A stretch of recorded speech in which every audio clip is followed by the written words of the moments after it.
Guys, आज से मैं इस चैनल पर BTTS सीरीज को स्टार्ट करने जा रहा हूं और मुझे उम्मीद है कि आपको ये सीरीज बहुत पसंद आएगी। इस कहानी की शुरुआत में हमें बताया जाता है कि इस दुनिया में एक कॉन्टिनेंट है जिसमें कोई जादुई शक्ति नहीं है, मगर उनकी ऊर्जा का सोर्स डूची नाम की पावर है। इसीलिए इस महाद्वीप को डूची कॉन्टिनेंट कहते हैं। यहाँ के लोग लगातार दो चीजों का अभ्यास करते हैं जो उनकी ट्रेनिंग को डूची की हाईएस्ट लेवल पर लेकर जाता है। ट्रेनिंग पूरी होने के बाद हर किसी का जीवन इस बात पर डिपेंड करता है कि वे आगे जाकर क्या करेंगे। डूची के लिए 10 चरण हैं, जिनके नाम डू विशेषज्ञ, do master, do grand master, do spirit, do सम्राट, डू पूर्वज, डू ऑनर, डू होली और डू गॉड है। और इन प्रत्येक चरण में कई लेवल होते हैं। फिर हमें क्रो सिटी के जियो राजवंश को दिखाया जाता है, जो 3 बड़े शाही परिवारों में से एक था, जहाँ आज एरिना में सभी स्टूडेंट की डू लेवल को चेक किया जा रहा था। और अब जियो यान को आगे बुलाया जाता है, जो जियो राजवंश का तीसरा युवा मास्टर था। जियो यान आगे जाता है तो सभी स्टूडेंट हंसने लगते हैं। जियो परिवार के एक मुखिया का बेटा जियोनिंग उसे कहता है कि अपने आप को मूर्ख मत बनाओ, तुम्हारी लेवल बहुत कम है। जियो यान उनकी बातों पर ध्यान नहीं देता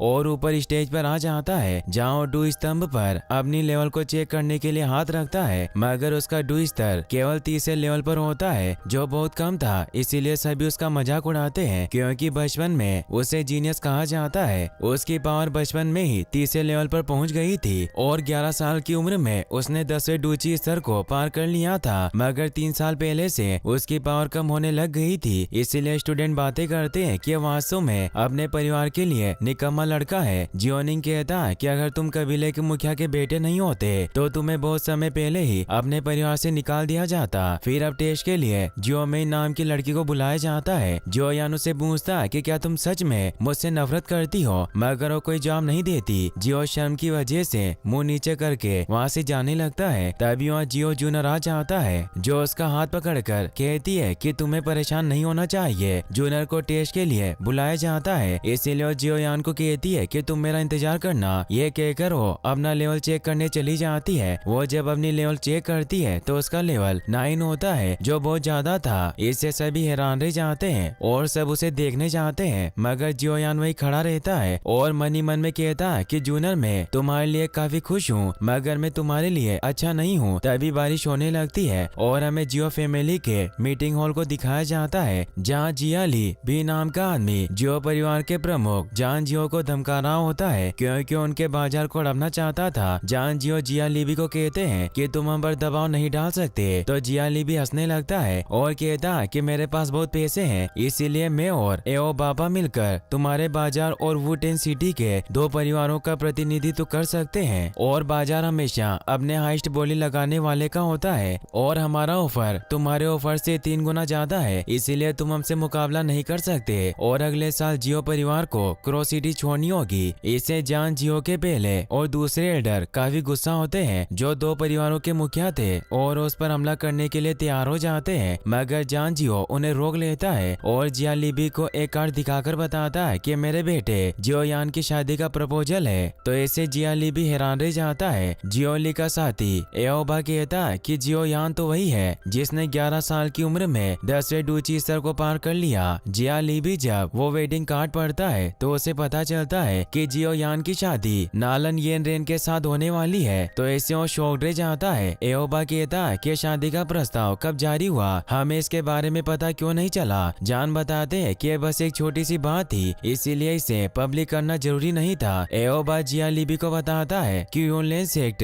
पावरफुल लोगों से भरा हुआ है, भले वो शहर से बाहर हो, पर वो अपनी रिश्तेदारी की वजह से जियो परिवार की मदद जरूर करेंगे। और नालन जो लड़की है वो यानरेन डिपार्टमेंट के हेड यूनलेन की फेवरेट स्टूडेंट है, जिससे हमें प्रॉब्लम हो सकती है। तो जान कहते हैं कि अब तुम हमारे सभी बाजारों पर कब्जा नहीं कर पाओगे, और वो हंसने लगते हैं। जियाली भी उसे वापस वो कार्ड देते हैं और कहते हैं कि हम यहाँ से जा रहे हैं, मगर तभी वहाँ मिस नालन अपने साथियों के साथ आ जाती है और ने कहती है कि मैं यहाँ आपको बधाई देने आई हूँ, और उन्हें झुककर प्रणाम करती है। तो नालन से कहते हैं कि तुम्हें इतना विनर होने की कोई जरूरत नहीं है, हम जल्द ही एक परिवार बन जाएंगे। नालन उन्हें अपने साथ लाया हुआ कलेक्टिंग पिल दिखाती है और कहती है कि ये मैं आपके लिए लाई हूँ, मुझे आशा है कि आप इसे स्वीकार करेंगे। इससे सब हैरान रह जाते हैं। नालन उन्हें बताती है कि इस पिल की मदद से आसानी से डू फाइटर अपनी लेवल अप कर सकते हैं, क्योंकि ये पिल क्यू एनर्जी को कंप्रेस प्रेस करके अपनी बॉडी में दाखिल करने की क्षमता देती है, मगर इसमें फेल होने की काफी संभावनाएं है और अगर कोई इसमें फेल होता है तो उसकी लेवल 8 से 9 स्तर नीचे गिर जाती है। इसीलिए ये पिल केवल 9 स्तर के लोगों के लिए ही काम करती है और उनकी लेवल को अप करती है। जान उसे कहते हैं कि तुम्हें मुझे ऐसा उपहार देने की जरूरत नहीं थी। नालन उन्हें बताती है कि मैं सच्चाई छिपाना नहीं चाहती, मैं जान गई हूँ कि पिछले 3 साल से जियोयान का लेवल काफी नीचे चला गया है, इसीलिए मैं किसी ऐसे आदमी से शादी नहीं कर सकती जो किसी जमाने में जीनियस रहा हो। मैं शादी का ये कॉन्ट्रैक्ट तोड़ना चाहती हूँ। जान हैरान हो जाते हैं और कहते हैं कि यह कोई बच्चों का खेल नहीं है। इस कॉन्टिनेंट में किसी जुड़ाव को बाधित करना इतना आसान नहीं होता। नालन कहती है कि बेशक मैं ये जानती हूँ, इसीलिए मैं इस कॉन्ट्रैक्ट को तोड़ने के लिए ये कलेक्टिंग पिल आपको दे रही हूँ। जान जियो कहते हैं कि मुझे लगता है कि तुम्हारे डिपार्टमेंट के हेड यूलेन इससे सहमत नहीं होंगे। नालन कहती है कि मैंने सेक्शन लीडर यूलेन से अनुमति प्राप्त कर ली है, क्यों नहीं चाहते कि मैं किसी ऐसे व्यक्ति से शादी करूं जिसकी लेवल मुझसे काफी कम हो और अभी आपका बेटा एक हारे हुए लड़के के अलावा और कुछ नहीं है, इसलिए अब आपके पास इस कॉन्ट्रैक्ट को तोड़ने के अलावा और कोई तरीका नहीं है। तभी नालन के साथियों में से एक आगे आता है और वो 7 स्टार डो ग्रैंड मास्टर जी में बदल जाता है, जो यूलेन सेट का ग्रैंड मास्टर था। यह देखकर जान नालन से कहते हैं कि तुम क्या चाहती हो कि क्या मैं तुम्हारे सामने घुटने टेक दूं? नालन कहती है कि भले ही आप अपनी तलवार निकाल कर हमसे मुकाबला करें, मगर मेरा फैसला नहीं बदलेगा। मैं सगाई तोड़ना चाहती हूँ। तभी जियोयान जूनियर के साथ वहाँ जाता है, क्योंकि उन्हें पता चल गया था कि नालन वहाँ आ गई है और जूनियर ने जियोयान को इस बारे में बताया था। जियोयान नालन से कहता है कि मैं कॉन्ट्रैक्ट रद्द करना चाहता हूँ और कहता है कि अगर ये शादी कैंसिल हुई तो यह कॉन्टिनेंट में हमारी बहुत बदनामी होगी और पीढ़ियों तक हमारा परिवार शर्मिंदा रहेगा। जियोयान नालन के पास जाता है तो उसे कहती है कि क्या तुम ही जियोयान हो? तो कहता है कि क्या मैं तुम्हें हैंडसम नहीं लगता? नालन कहती है कि चाहे तुम कितने भी हैंडसम क्यों ना हो, पर तुम बेकार हो। मुझे तुम्हें देखकर बहुत दुख होता है, इसलिए मैं तुम्हें इस शादी को तोड़ने पर 3 कलेक्शन पीस दे सकती हूँ। साथ ही तुम यूलेन सेक्शन में भी ट्रेनिंग ले सकते हो। सभी से चौंक जाते हैं। जान जियो के साथी एयरडो ने कहते हैं कि अगर हम 3 क्यू पीस लेते हैं तो हमारा जियो परिवार और अधिक शक्तिशाली हो जाएगा और वो बाजार भी हमारे हाथ से नहीं जाएंगे जिन्हें हमने खो दिया है। दूसरा एल्डर भी उन्हें कहता है कि अगर जियोयान यूलेन सेक्शन में ट्रेनिंग करेगा तो अपनी खोई हुई पावर को भी रिकवर कर सकता है। जियाली भी कहता है कि श्रीमती नालन बहुत उदास है, भले ही उसने सगाई को रद्द करके मेरी मदद की, मगर अब जियो परिवार ने इसका समर्थन खो दिया है, इसीलिए वो सभी बाजार जल्दी हमारे होंगे। जियोयान उसे कहता है कि तुम्हें इतनी जल्दी उत्तेजित नहीं होना चाहिए और वो नालन से कहता है कि मैंने फैसला किया है कि मुझे तुमसे तलाक चाहिए। नालन हैरान रह जाती है और वो गुस्से में उसे कहती है कि तुम्हें ऐसा कहकर दोनों पक्षों को चोट पहुंचाई है। अब जी भी गुस्से में अपनी पावर को एक्टिवेट कर लेता है, तो उसे रोकने के लिए जान जियो भी रेज लोएन पावर को एक्टिवेट कर लेते हैं, जिससे वहाँ एक धमाका होता है और वो दोनों लड़ने को तैयार हो जाते हैं। मगर नालन जी को रोक लेती है और जान से कहती है कि हम इसे दूसरे तरीके से हल करेंगे। मैं जियो परिवार को 3 साल देती हूँ। 3 साल बाद जियो लेन यूलेन वार्ड में आ सकता है और मुझसे लड़ सकता है, और अगर ये हार गया तो हमारी शादी नहीं होगी और ये सगाई टूट जाएगी, और अगर तुम जीत गए तो तुम मेरे साथ जो चाहे वो कर सकते हो। फर्स्ट एल्डर कहता है कि उचित नहीं है। कोई मूर्ख भी जानता है कि जियोयान की शक्ति के साथ ऐसा कोई तरीका नहीं है कि वो तुम्हें 3 साल के अभ्यास के बाद हरा सके। सेकंड एल्डर जान से कहता है कि हमारे जियो परिवार के लिए बस एक देरी होगी। 3 साल बाद जियो ली भी वापस हमारे बाजार को हड़पना चाहेगा। नालन उन्हें कहती है कि मेरा सबसे अच्छा ऑफर है जो मैं आपको दे सकती हूँ, और वो जियोयान से पूछती है कि तुम क्या चाहते हो। जियोयान भी उसकी इस शर्त को स्वीकार कर लेता है। तभी वहाँ जूनियर भी आ जाती है, जिसे देखकर जी को अजीब लगता है। नालन कहती है कि अब हमारी बाद में मुलाकात होगी। जियोली भी वहाँ से चला जाता है क्योंकि वो इस 3 ईयर एग्रीमेंट की वजह से कुछ नहीं कर सकता था। नालन भी वहाँ से चली जाती है और वो जाते जाते जियोयान को कहती है कि मुकाबले के लिए मैं तुम्हारा इंतजार करूंगी। जियोयान कहता है कि तुम मुझे धमकाने की हिम्मत कर रही हो क्योंकि मैं कमजोर हूँ। सभी लोग वहाँ से चले जाते हैं। जियोयान काफी परेशान होता है और हॉल से बाहर आता है। जान जियो के साथी एल्डो ने कहते हैं कि जियोयान आगे आने वाली समस्याओं को नहीं जानता। 3 ईयर एग्रीमेंट करके उसने सिर्फ अपनी मौत में देरी की है। जियोयान वहाँ से जाने लगता है। जूनियर उसे रुकने को कहती है, मगर वो नहीं रुकता और वहाँ से भाग जाता है, तो जूनियर उसके पीछे जाती है। जान को उसकी फिक्र होती है। जियोयान दौड़ता हुआ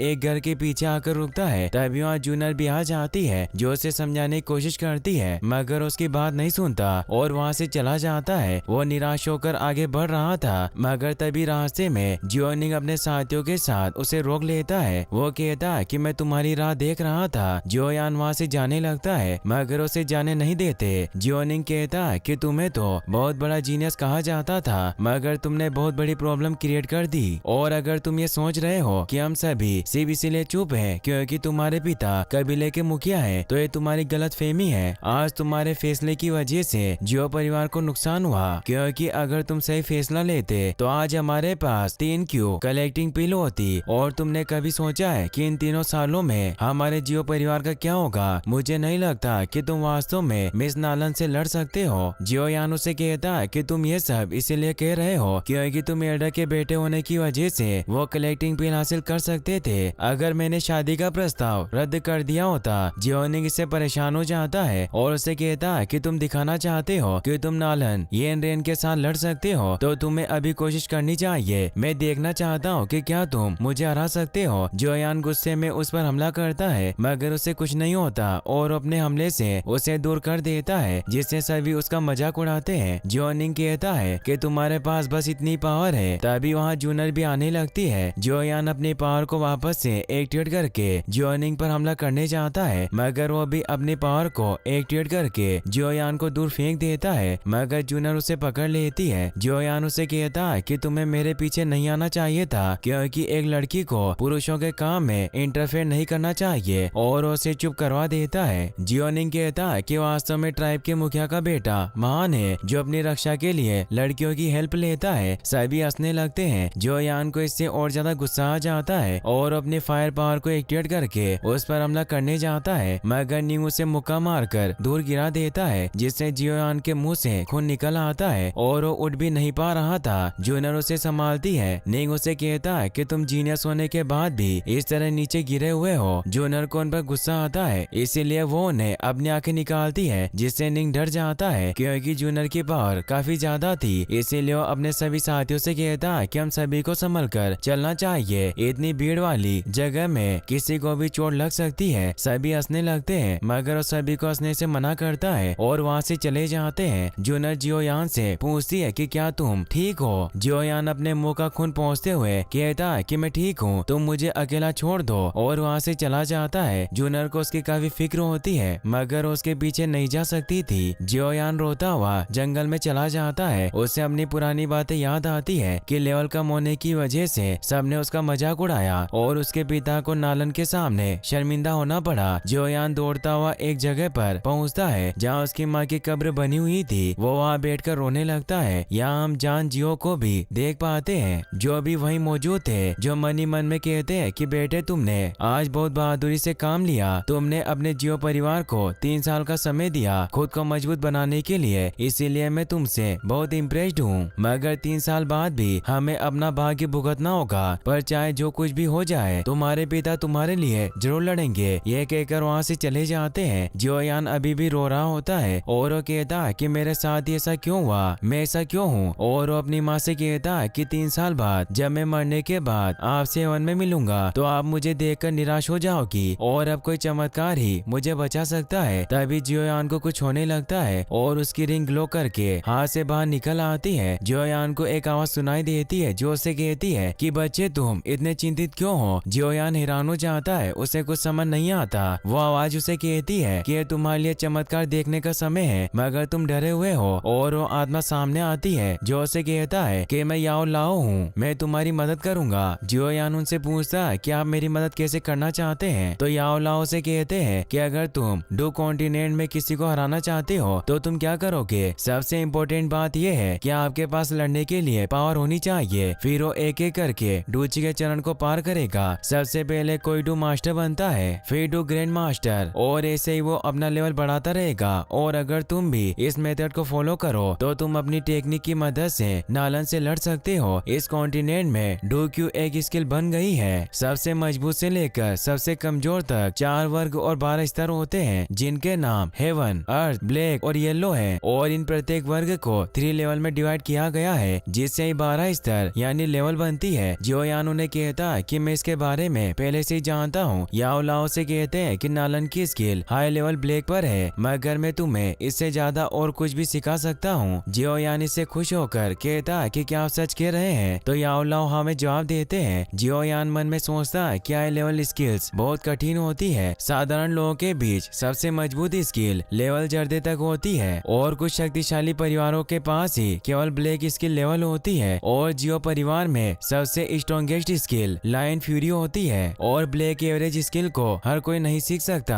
केवल शक्तिशाली साम्राज्य के लोग ही इसे सीख सकते हैं। और सदियों से हेवन लेवल स्किल किसी के पास नहीं है, जिस वजह से नालन का यूनलैंड सेक्ट बहुत पावरफुल है। इसीलिए वो सोचता कि क्या याओ लाओ उनसे भी ज्यादा पावरफुल होगा और उन्हें कहता कि भले ही आपके पास बेहतरीन हुनर हो, मगर जब तक हम सही पिल्स का इस्तेमाल नहीं करते ये बेकार है। यूनलैंड सेक्शन आसानी से क्यू कलेक्टिंग पिल को हासिल कर सकता है और ये पिल केवल लेवल 5 एल्केमिस्ट के द्वारा बनाई जाती है। एल्केमिस्ट उन लोगों को कहा जाता है जो कम साधारण चीजों से मूल्यवान चीजें बना सकते हैं। जो यान कहता है कि तुम जैसा बूढ़ा आदमी उन पिल को कैसे बना सकता है? तो याओ लाओ से कहता है कि मैं खुद एक हाई लेवल एल्केमिस्ट हूँ और लेवल 5 मेरे लिए कुछ नहीं है। तुम मुझे अब से याओ लाओ बुला सकते हो और ये एल्केमिस्ट लेवल मेरे लिए कोई मायने नहीं रखती। यदि तुम मेरे स्टूडेंट बनना चाहते हो तो तुम जितनी चाहे उतनी पिल्स ले सकते हो। जियो यान उन्हें कहता है कि मैं आपसे काफी इम्प्रेस्ड हुआ हूँ, मगर ये पहली बार है जब किसी ने इतनी सफाई से डींगे मारी हो। याओ लाओ कहता है कि क्या तुम मुझ पर विश्वास नहीं करते? जियो यान उन्हें कहता है कि ऐसा नहीं है, मैं आप पर विश्वास नहीं करता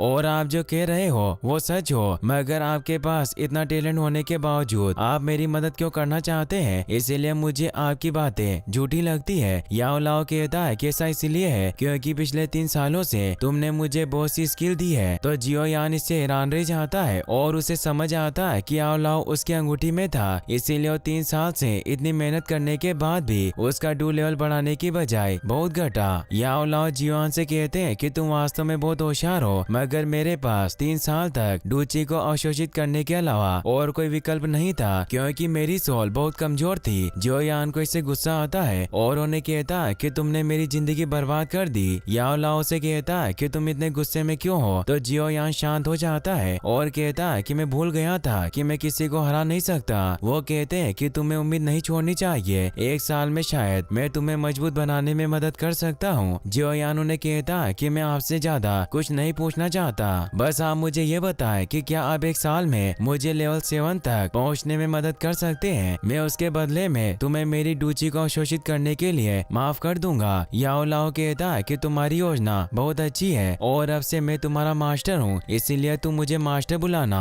तो जियो यान कहता है कि मैं तुम्हें मास्टर तभी बुलाऊंगा जब तुम मुझे अच्छी तरह से सिखाओगे, क्योंकि तुम ही मुझे स्टूडेंट बनने के लिए भीख मांग रहे हो। और उन्हें बूढ़ा आदमी कहकर बुलाता है। इससे याओ लाओ को गुस्सा आता है और अपनी पावर से वहाँ बेम्बू को जियो यान की तरफ मोड़ देता है, लेकिन उसे चोट नहीं पहुँचाता और हंसता है क्योंकि उसी उसे डरा रहे थे। वो उसे कहते हैं कि मैं तुम्हारी ट्रेनिंग जल्दी स्टार्ट करूंगा, मगर तुम्हें पहले इस पेपर के साथ रॉ मटेरियल्स को हासिल करना होगा। जियो यान जब उस पेपर को पढ़ता है तो उसमें लिखा था कि उसे 3 आर्किड लीव्स, 2 वाशेड मुड बोनस और फर्स्ट लेवल का इविल कोर वुड एलिमेंट लाना है। इससे वो हैरान रह जाता है क्योंकि ये बेहद कीमती रॉ मटेरियल्स थे। अब वो रिंग वापस से जियो यान के हाथ में आ जाती है। जियो यान अपने आप से कहता है कि इस रॉ मटेरियल्स को खरीदने में हजारों सिक्के खर्च हो जाएंगे, मगर फिर वो सोचता है कि पैसे के लिए मैं मर नहीं सकता, इसीलिए मैं इन सभी रॉ मटेरियल्स को हासिल करूंगा। वहीं हम जिया लिबी को उसके महल में देखते हैं, जो अपने बेटे से कह रहा था कि जियो यान ने हमारा प्लान बर्बाद कर दिया। उस 3 ईयर एग्रीमेंट की वजह से हम जियो परिवार के बाजार को नहीं हड़प सकते। तो उसका बेटा जिया लियाओ अपने डेड को एक प्लान बताता है जिससे वो खुश होते हैं और इसी के साथ ये एपिसोड यहीं पर खत्म हो जाता है। गाइस, अगर आप इसका नेक्स्ट पार्ट भी जल्दी देखना चाहते हैं तो इस वीडियो को लाइक करने के साथ साथ चैनल को सब्सक्राइब जरूर कर लें। Thanks for watching.